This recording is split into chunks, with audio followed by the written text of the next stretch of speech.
4 दिनों तक मनाए जाने वाले महापर्व छठ की शुरुआत 5 नवंबर से शुरू हो चुकी है। छठ महापर्व के दौरान शुद्धता और पवित्रता का बहुत खास महत्व रखा जाता है। इसलिए पर्व के दौरान शुद्धता का खास ख्याल रखना बेहद जरूरी है। इसे बेहद कठिन पर्व माना गया है।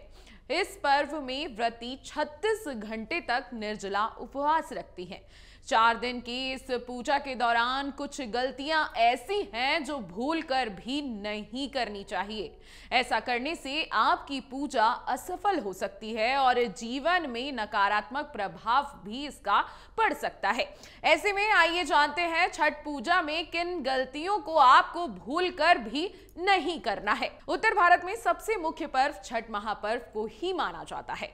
4 दिनों तक बड़ी ही धूमधाम से छठ का पर्व मनाया जाता है और इस साल 5 नवंबर से नहाए खाए के साथ इस पर्व की शुरुआत हो चुकी है।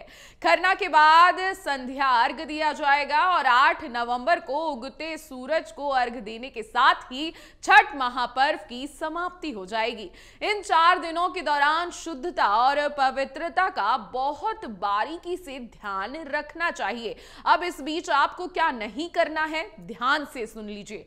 आपको भूलकर भी बाल नहीं कटाने हैं। जी हां, छठ महापर्व के 4 दिनों के बीच बाल, नाखून या हजामत जैसी चीजें आपको भूलकर भी नहीं करानी है।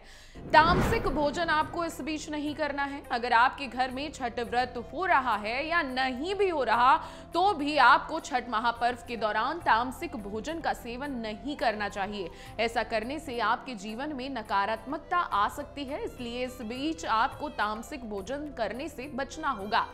बेड पर इस बीच आपको नहीं सोना है। छठ महापर्व के दौरान व्रती को बेड पर नहीं सोना चाहिए। ऐसा करने से आपका व्रत असफल हो सकता है। दोबारा न पहने हुए वस्त्र। जी हां, छठ महापर्व के दौरान शुद्धता का खास ध्यान रखा जाता है। ऐसे में एक वस्त्र को पहनने के बाद बिना धोए उसे दोबारा नहीं पहनना है।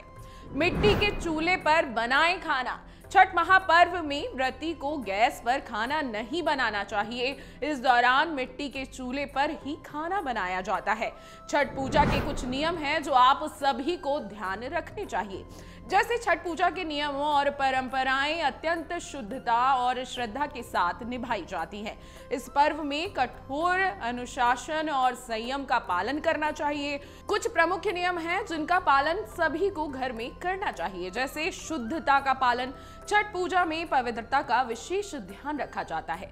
व्रती और उनके परिवार के लोग शुद्धता का पालन करते हैं। स्नान के बाद ही पूजा की तैयारी होती है और भोजन भी साफ सफाई से बनाया जाता है।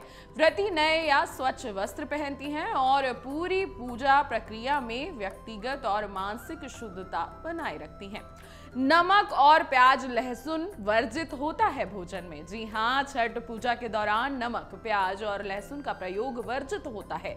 व्रती बिना नमक का भोजन करती हैं, जिसे कद्दुत भात कहा जाता है। खासकर नहाय खाए के दिन से ही व्रती इन नियमों का पालन करने लगती हैं।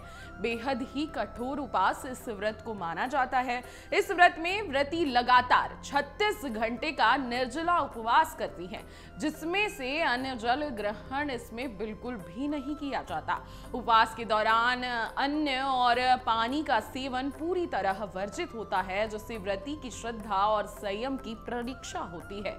अर्घ देने के भी कुछ नियम हैं। जी हाँ, छठ पूजा में सूर्य देवता को अर्घ देना अनिवार्य होता है। पहले दिन संध्या अर्घ यानी कि शाम को और दूसरे दिन प्रातः अर्घ यानी सुबह अर्घ दिया जाता है। अर्घ के लिए बांस की टोकरी में फल, ठेकुआ, गन्ना, नारियल और अन्य प्रसाद रखकर सूर्य देवता को अर्पित किए जाते हैं।